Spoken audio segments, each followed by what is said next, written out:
Well, I was an idiot. This is going to be a two-parter for the Politics Live from the 19th of Æfterra, which is the 11th of January. I was disturbed earlier. I do apologise. But technically both the videos are going to be going up at the same time. It's supposed to be the same video, but I cannot be asked to go through the whole thing again. But anyway, this is starting off from the Scotland gender laws crap. Public statement, public legal statement, and that isn't entered into by anybody lightly or on a whim. Right, okay, well, Robin, stay with us because we're going to open it up to the rest of the panel. Siobhan, is the Scottish Government right to make it easier for people to legally change gender?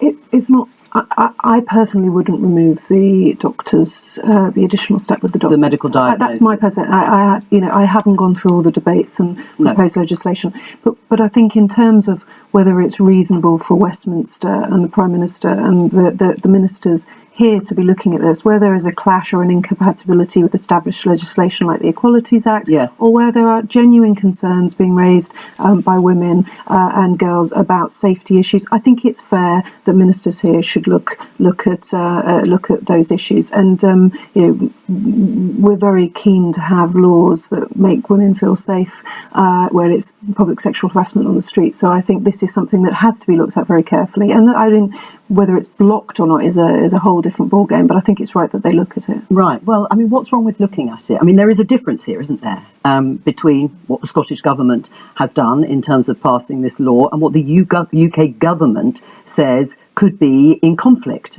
with the law here. There's often differences between the approach of the Scottish Government and the approach of the UK Government. I must say I welcome that. We've just had that discussion about strike action and employment relations. That's another example of very different approaches. But in Scotland, I think that, let's pull this back to what has actually happened in the Scottish Parliament. So the democratically elected MSPs in the Scottish Parliament have voted for this course of action. That is what should happen. That's a proposal that was in the manifestos of 4 of the 5 parties in the Scottish Parliament. It has support of members of all of these parties, and it's very clearly the will of the Scottish Parliament. And is it right for the UK Government, in the way Siobhan has just said, to raise concerns because they think it might be in conflict with equality law here? Well, I don't think it is in conflict with equality law here. And what I would also say to Siobhan, in terms of the medical dysphoria issue that she would like to see retained, that the World Health Organisation doesn't support that as the way forward. It's what the Scottish Government is looking to do with the support of the MSPs across the Parliament who voted with them is to make this process simpler for a group of people who are in a really marginalised position in society. We've heard from your previous correspondents that this is a very small group of people who will be affected by this, but at present, the circumstances that they are forced to deal with make life more difficult for them than it needs to be. But there are concerns on the other side, as you know, and we've discussed on this programme before. But Zoe, the United Nations High Commissioner, agrees very much with Robin White and Kirsten Oswald that there isn't any evidence, he says, in countries where it's easier to change gender results in abuse of the system by predatory males. Are you reassured by that? No, and also he may say that, but I mean, actually, even Sonia wrote a brilliant article recently about this, which says there are plenty of incidents of that exact thing happening.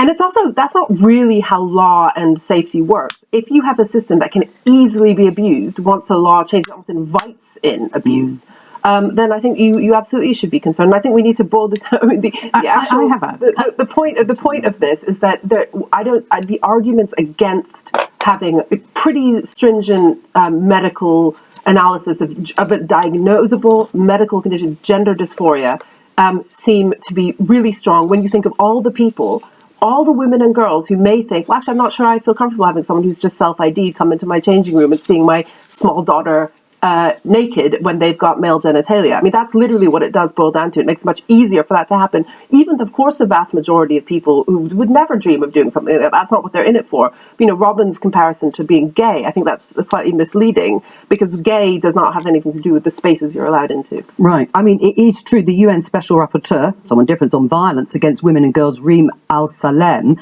said last year it would potentially open the door for violent males who identify as men to abuse the process of acquiring a gender certificate and the rights that are associated with it.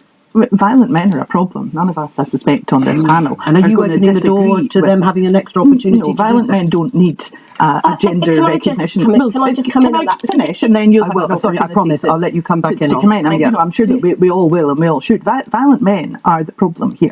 A gender recognition certificate will not change people's access to single-sex spaces. It won't change the difficulties that we all face because of the worries that I'm sure we all have about male predators and violent men. Well, this is a different issue, and let me just pause there on why do you of women and girls. Well, why do you say it won't change? I mean, Sonia, you obviously think it will. Well, as a journalist who's written about this, I've canvassed a wider range of legal opinion. Several expert discrimination lawyers that I've spoken to say that, and it was confirmed by a very clear legal judgment in Scotland, that whether or not you have a gender recognition certificate changes the threshold at which it becomes permissible and lawful to exclude somebody who's biologically male from a female-only space. Coming to this point about predatory men, it's common sense, right? If you're a male sex offender and you get off on voyeurism or exposure, the fact that you can get a certificate on the basis of self-ID with no medical diagnosis, declare yourself legally female for the purposes of the law, and then that gets you access to certain female-only spaces, you know, that, of course, men are going to use that in bad faith, and it has happened. So, for example, in California, in a Californian spa, somebody who we now know is a registered male sex offender exposed himself in a female-only changing room that included a teenage girl. When a woman complained, she was called transphobic. That's a woman, you're transphobic. Well, Robin, let's get Robin's response. Listening to that mixed range of views, but particularly on the points about whether it will be abused, this change in the system or a relaxation in the law. We should make law based on evidence, and good journalists and, frankly, good politicians should be reassuring people and not promoting the stories that cause concern. But are you saying the stories aren't happening? Now, do let me work through the point. Yeah. So we already have about 230 million people who live under a system where gender can be self-declared. And the committee in the Scottish Parliament worked very carefully through a consultation process that examined the evidence, not people's fears, not people's concerns, but the evidence of what actually happens. And the good old paragraph 472, sorry, I'm a lawyer, of the report at stage 1 ends by saying that there was no concrete example brought forward to the committee. All right. The UN expert on sexual orientation and gender identity said very clearly that there was no evidence of making the process complex. All right. Well, let me let Sonia respond, because I read that, and that is true. And that consultation by the Scottish Parliament has been widely criticised as not being fair and balanced. What MSPs in favour of this legislation have said, they've said there's no evidence, there's no sort of academic studies. There are individual cases of this happening. They've been dismissed as anecdote. The issue is that in a lot of countries where self-ID exists, if someone legally changes their sex, those crimes are recorded as female crimes, even if that person is biologically male. These things are not being tracked. So it is wrong to say that there is zero evidence. An absence of robust academic evidence does not mean that there is no evidence that this brings risk. When you're looking to change the law... I'll let Robin respond. Sure. On the very day that I gave evidence, there was evidence by 3 academics recorded in the committee proceedings who had studied these matters elsewhere. And you don't make law based on anecdotes or single instances. If a single red-headed person happens to be a criminal, we don't criminalise all red-headed people. The Scottish Government, as part of the process, announced that there would be changes to the statutory instruments. I find it difficult. This one's difficult because I've had transgender friends, and they weren't these creep rapists, these pretends.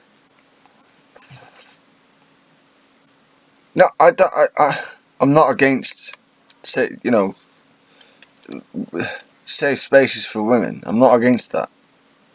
But our social structure is shifting. And as much as people want to say that these things are things are always going to stay the same, it's complete bullshit.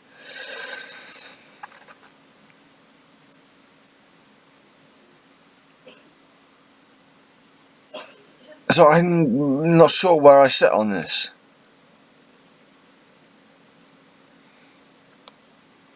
It's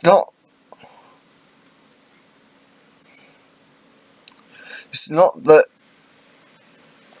what these men, because I refuse to call them trans. They might call themselves transgender men, but if they're going in and doing that shit, they're not transgender men. They're just rapists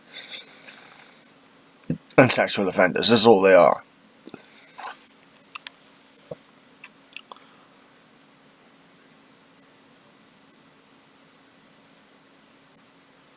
But I'm sorry, but like, this kind of thing is especially.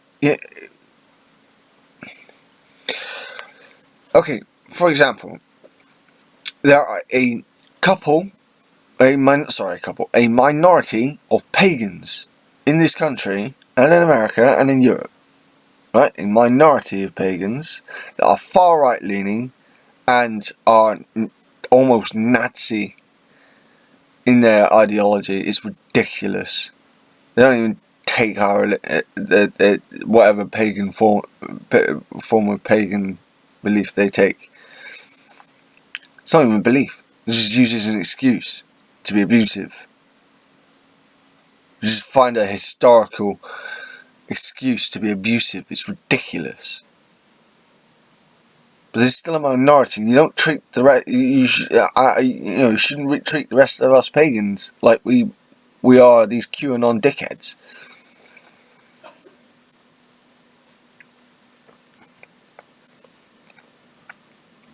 I can see both sides of the argument on this. I can see the fors and the against on both sides of the arguments for this. I'm not sure where I sit. Deal with sex offenders in Scotland. Sex offenders, not trans people. That would mean that there were opportunities to block or delay or interfere with them gaining a gender recognition certificate. All right.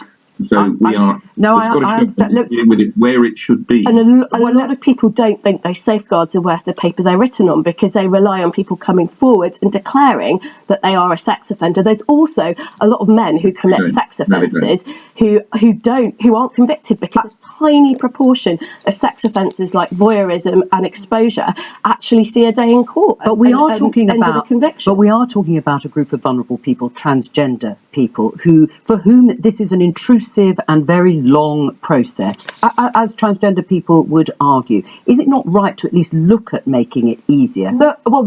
Okay, so is it, given that now we live in times when there's a range of experts, extremely highly trained psychologists and doctors who focus exclusively on gender dysphoria and gender identity problems. I obviously, having not transitioned, couldn't say whether it really is so terrible and intrusive, but my understanding is that it probably is a process that if you had experienced gender dysphoria from toddlerhood or early childhood, which is in the scientific literature, when gender dysphoria tends to be diagnosed, you will be thrilled. There's a key word there, tends to.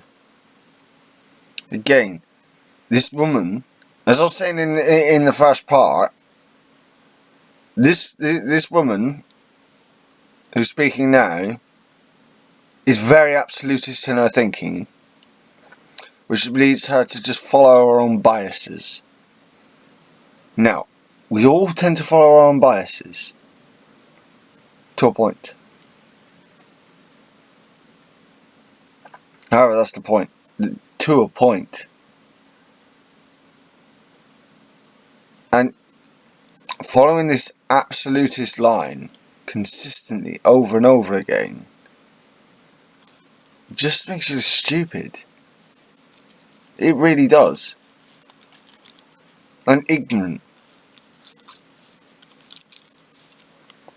To have medical intervention that confirms your dysphoria and your affirms your gender identity. So this idea that it's so terrible that we ask people to go through, when given that you live in a society and the risks are so obvious to women if this is self-ID. Well, I know, because are you prepared to take those risks? Is it worth taking those risks?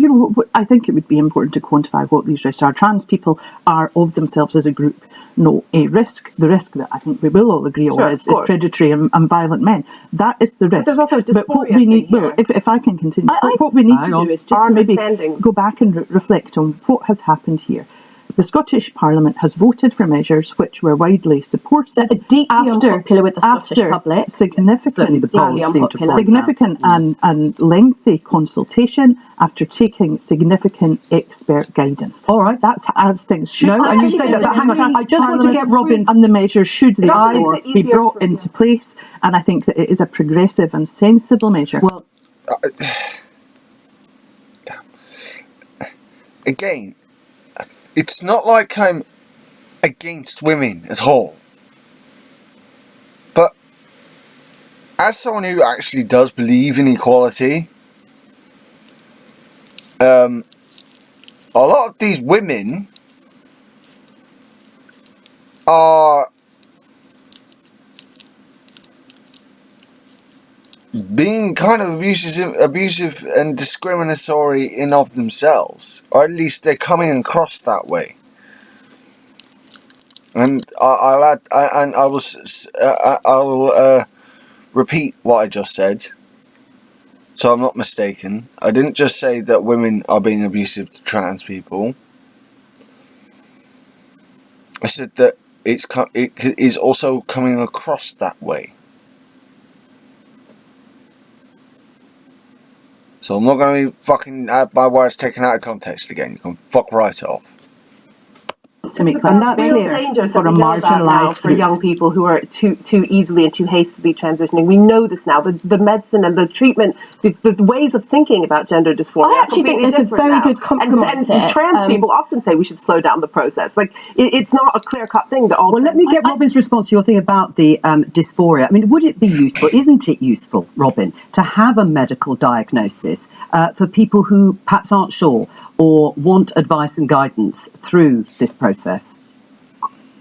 Firstly, the waiting times for trans people are unbelievably long. So the numbers of the appropriately trained medical professionals are completely inadequate to deal with trans people's needs in the UK. But it's not, I think we are making the move from regarding being trans as being some sort of medical condition, exactly as we did with being gay, to understanding that it is part of the rich tapestry of human life and that some people are trans. We need to get over that. Of course some people are trans. This is about balancing the rights of different marginalised groups, including women using domestic abuse services, for example, and marginalised people who may be trans. I think there's a really good compromise here. I've got no issue with gender self-ID, a legal recognition of someone's gender. It would sort out the death certificate issue, which I think is very important that Robin mentioned. But we have to be clear that legally changing your gender does not change your sex for the purposes of the Equality Act and does not affect the law on single-sex services, which are really important for marginalised women. That's a great way of balancing everyone's rights, but the Scottish Government haven't done that and they've refused to look at those sorts of compromises. Should the government block this? I think it's really tricky because I think it does lead to a big... I also think that whilst, yes, it seems to be more common for males to become women when it comes to transsexuals, it also happens the other way around. I do think this is forgotten. Just thought I'd add that one. Constitutional showdown, and in some ways plays into Sturgeon's hand, but the fact of the matter is it does interfere with the operation of the Equality Act. So on a point of principle, I think the government does need to step in for the sake of, balancing rights of different groups. I think there's a really interesting legal position, because if the Badenoch solution goes ahead, Kemi Badenoch, yes, the minister, and we revise the list of countries and presumably include Scotland, from which a GRC will not be accepted, because many countries have moved now to a self-declaration model. It's going to be very hard when if the government think about the Section 35 issue, which they've got about another week to do, because if they have stopped Scottish gender recognition certificates having any effect in England, how are they going to argue that Section 35, invoking Section 35 is justified? Because there will be no effect. All right. It'll be really interesting Robin, next week. Robin White, thank you very much for joining us. We've only got a few minutes left, but I would like to look at the issue of childcare reform, because it's a big political issue for both the government and the opposition. Let me just show you quickly this headline in the Times. Don't ditch my childcare reforms, Liz Truss says Rishi Sunak. These are reports that the Prime Minister has dropped the idea of reducing the staff-to-child ratios in childcare and nursery settings. First of all, should they be dropped, or should he adopt what Liz Truss wanted to do as part of her supply-side reform and relax that ratio? So I've been working on this for quite a few years. I've been pecking Rishi's head for a long time. Got a report out with Onward, the think tank, that comes up with some solutions. I mean, this is a kitchen table issue for parents, grandparents, childcare sector. So should he adopt employers? So that is one part and one suggestion. And are you in favour? Are you in favour? Our report suggests that ratios shouldn't change at this time. Zoe? I think ratios should become more flexible, and I think that it's just so obvious that we can talk about gender equality all we want, but the toss-up between motherhood and work remains hideous in this country. It's one of the most expensive places and so therefore, actually, but I think we should transform it. It's all just fiddling. We need to get creches and workplaces instead of giving people fancy packages. I think we need to go further than that. I think we have free universal schools. Why on earth don't we have free universal childcare for 0 to 5s like they do in some Scandinavian countries? That's what allows parents. And the ratio? Honestly, I've been wanting to. I've been saying for a while that we Brits should, as a society, try to move towards a Norwegian model, or Danish model. In not in every way, but in some ways, we should definitely change the way we do things.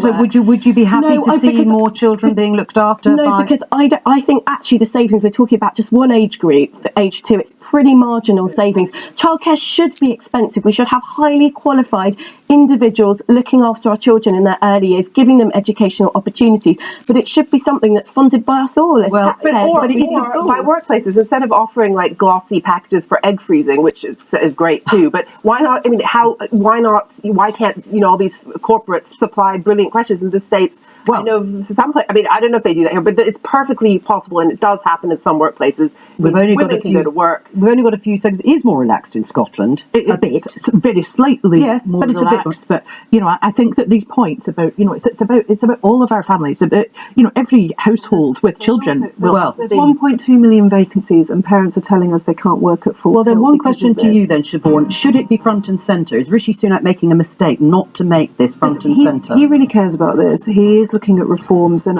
we're at look at the Onward report. Look at what can we do in the spring budget? What can we do on a long-term reform package? But there's 8 schemes at the moment that are a complete muddle, so we can make changes. So it's good. It's goodbye from us. Thank you.